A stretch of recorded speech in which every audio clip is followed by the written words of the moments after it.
And this is not, this is something that many commentators have pointed out as well,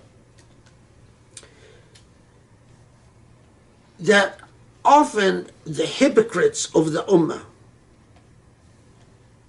those of the Ummah that call themselves Muslim, but that go around befriending the enemy and selling their fellow Muslims out. You know, oh, we care about the Israelis, we don't care about the Palestinians, are no longer a part of the Ummah. They are munafiqun. They are hypocrites. They are not a part of the Ummah.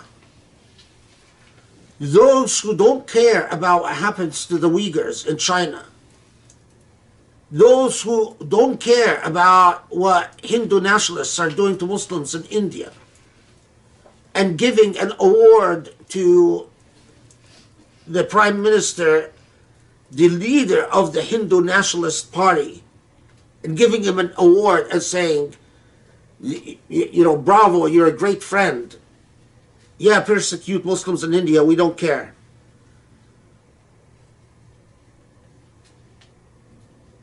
Those who hold military exercises with Israel and don't even care if the Israelis continue boycotting or locking the Palestinians in a virtual open-air prison,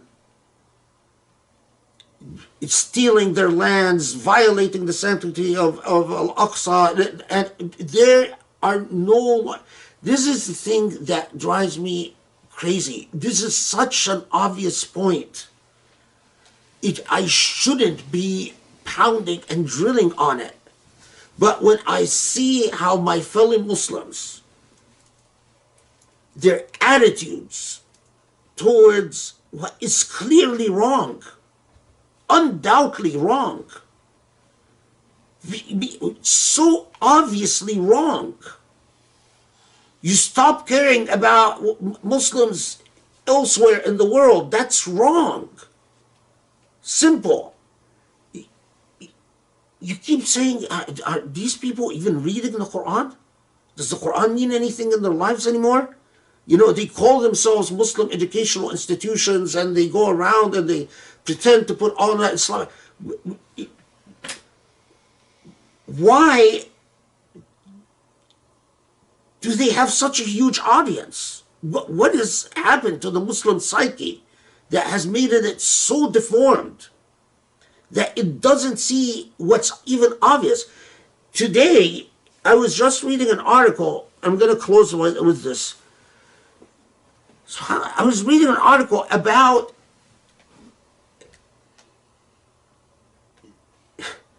drone attacks.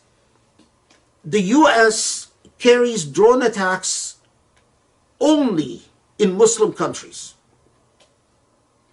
The U.S. doesn't kill at will human beings anywhere in the world except in Muslim countries.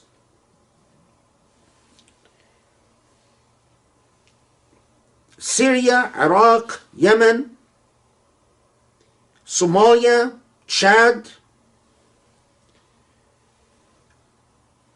and Nigeria. And the article went into great detail about the number of Muslims killed in the Obama administration, in the Trump administration, and now in Biden. And the death toll is astounding.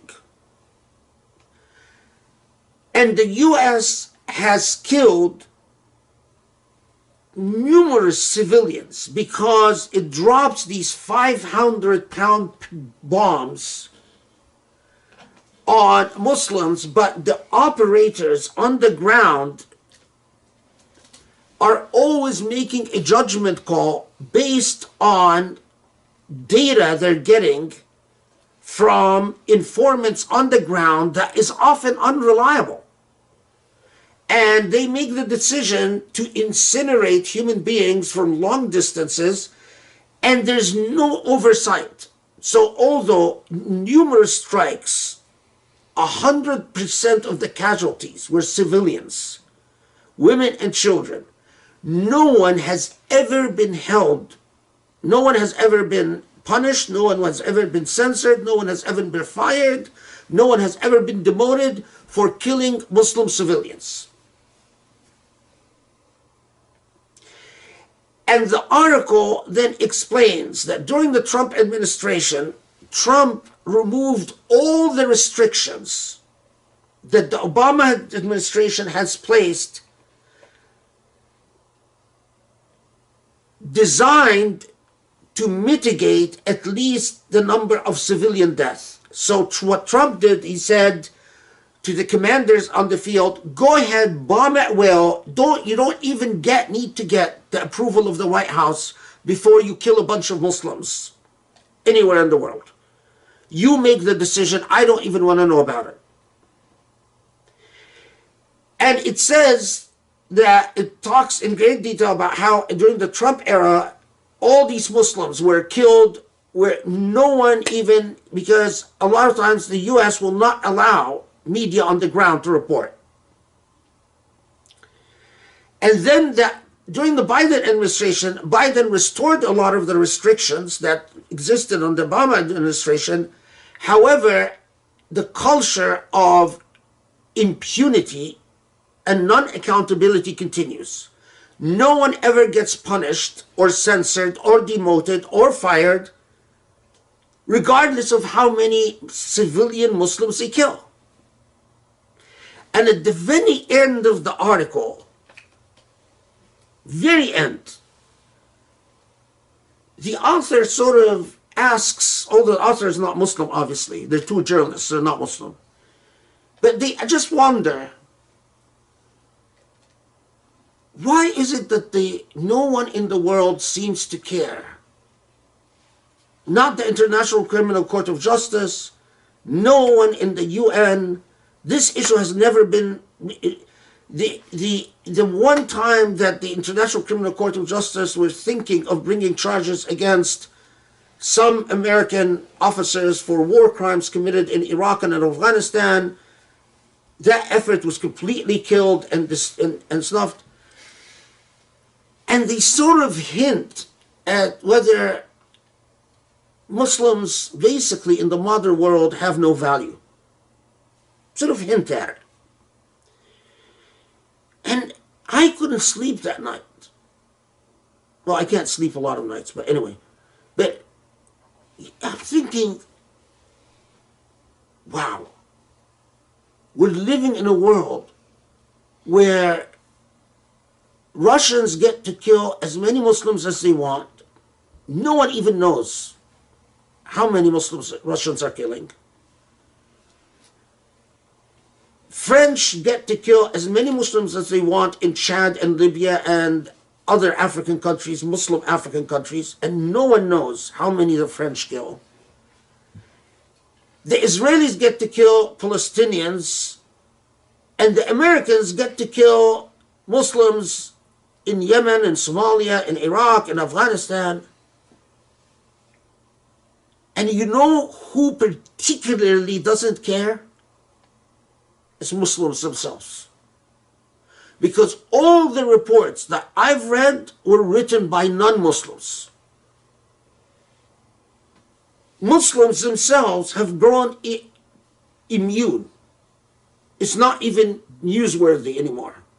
Oh, another 90 people got incinerated in Afghanistan. Okay. And then people say, well, what do you want us to do? What do you want us to do? Why aren't we funding organizations that go after politicians that protect the war crimes committed? Because there are committees in Congress that are charged with oversight, that are supposed to hold the military accountable when the military fails to hold itself accountable for killing civilians. But the people sitting on this committee don't do anything because it's Muslims being killed. They don't care. So why aren't we finding parties that basically goes and tells these politicians, because you failed to hold the military accountable, we are going to make sure you're not re-elected to office. That's what people who care do. And the people who care would find, would go to all these rich Muslim doctors and get, just checks for thousands and thousands of dollars to support an effort like this. But why is all this just a big pipe dream?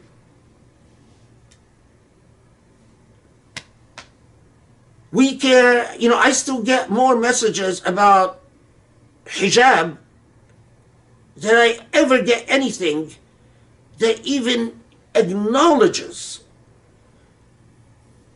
the fact that Muslim life has no value in the world anymore. لا حول ولا قوة إلا بالله.